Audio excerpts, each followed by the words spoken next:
आज हम बात करने वाले हैं अल्लामा इकबाल की। जी हाँ, वही अल्लामा इकबाल जिनकी आपने कविताएं सुन सुनकर बड़े हुए। मोहम्मद अल्लामा इकबाल कश्मीरी वंशावली और कश्मीरी जड़ों पर बहुत गर्व करते थे। अधिकतर कश्मीरी मुस्लिमों की तरह उनके पूर्वज भी ब्राह्मण थे, जिनका गोत्र सिप्रू था। हिंदू धर्म से इस्लाम की ओर धर्मांतरण की प्रक्रिया कश्मीर में इकबाल के जन्म से लगभग 450 वर्ष पूर्व पहले ही शुरू हो चुकी थी, लेकिन इकबाल का परिवार काफ़ी लंबे समय तक शैव मत यानी कि अनुयायी बना रहा। यानी आप कह सकते हैं इसको कि वो इतने टाइम तक हिंदू थे, यहाँ तक कि उनके पिता भी जन्म से हिंदू थे और उनका नाम रतन लाल स्प्रू था। उनका खानदान अपनी जड़ें वीरबल नामक किसी पूर्वज के साथ जोड़ता था। वे लोग शोपिया से कुलगांवा जाने वाली सड़क पर स्थित सेप्रण नामक गांव में रहते थे, इसी कारण उन्हें सेप्रू कहा जाता था। बाद में यह परिवार श्रीनगर चला गया। बीरबल की एक बेटी और 5 बेटे थे। उनके तीसरे बेटे कन्हैया लाल की शादी इंद्राणी से हुई थी और उनके 3 पुत्र और 5 बेटियां थीं।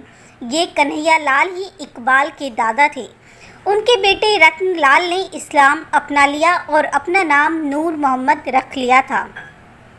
एक मुस्लिम महिला इमाम बीबी से शादी रचा ली, लेकिन इस्लाम अपनाने के कारण पूरे स्प्रू ब्राह्मण समुदाय ने रतनलाल के साथ अपने संबंध तोड़ लिए। वैसे इकबाल की कई कविताओं का अंग्रेजी में अनुवाद करने वाली शाहिदा हमीद का मानना है कि रतनलाल वास्तव में कश्मीर के अफगान सूबेदार का अहलकार था, यानी कि टैक्स अधिकारी, जो पैसे की हेराफेरी करते हुए पकड़ा गया था। इस पर सूबेदार ने 2 विकल्प रखे, या तो इस्लाम अपना लें या फिर फांसी पर लटकने को तैयार हो जाएं। रतनलाल ने जिंदा रहने का रास्ता अपनाया और नूर मोहम्मद बन गया। जब कश्मीर पर महाराजा रणजीत सिंह ने विजय हासिल कर ली तो नूर मोहम्मद भागकर सियालकोट चला गया, क्योंकि उसकी पत्नी का मायका वहीं था। यही 9 नवंबर 1877 को इकबाल का जन्म हुआ, लेकिन इकबाल के हिंदू दादा दादी, चाचा, ताया और उनका परिवार कश्मीर में ही रहा। कई वर्षों बाद उनके दादा अमृतसर आ बसे और यही इकबाल की अपनी हिंदू दादी के साथ मुलाकात हुई, लेकिन इकबाल ने इस बारे में कहीं पर भी उल्लेख नहीं किया है। वैसे 1931 में सियालकोट में ही उन्हें अपनी हिंदू दादी और चचेरे भाई अमरनाथ स्प्रू से मिलने का सौभाग्य भी प्राप्त हुआ था, जिसका चित्र अभी भी उपलब्ध है।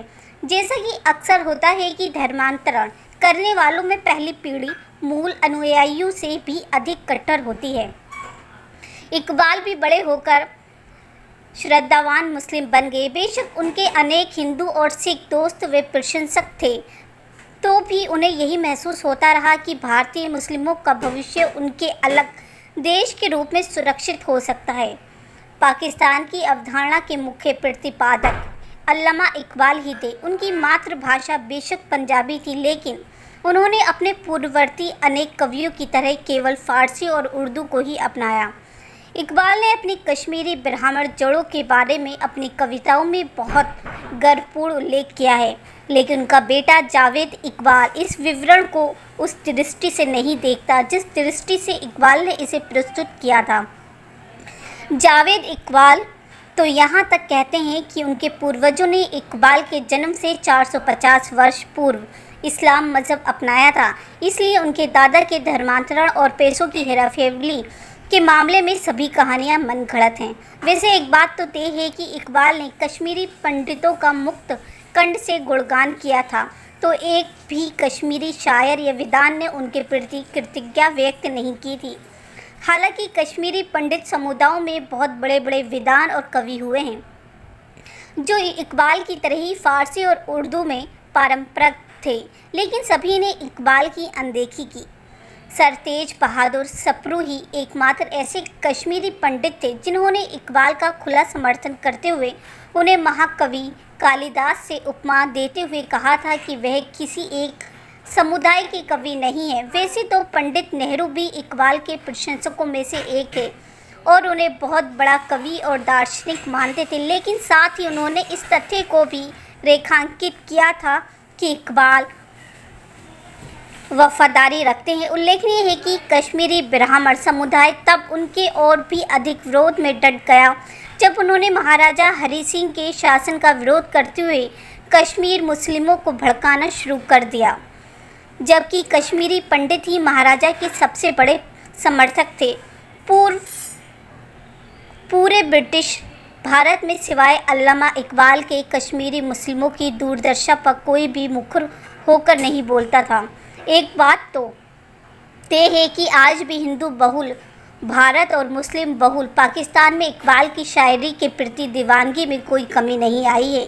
जहाँ कश्मीरी मूल के अनेक मुस्लिम विद्वानों ने उनके जीवन और रचना पर अनेक किताबें लिखी हैं, वहीं कश्मीरी पंडित समुदाय के किसी भी लेखक ने उनका यशोगान नहीं किया और ना ही इकबाल के ख़ानदान के किसी व्यक्ति ने उनके बारे में कभी चर्चा की है। आपको ये हमारी कहानी कैसी लगी हमें कमेंट बॉक्स में ज़रूर बताएं।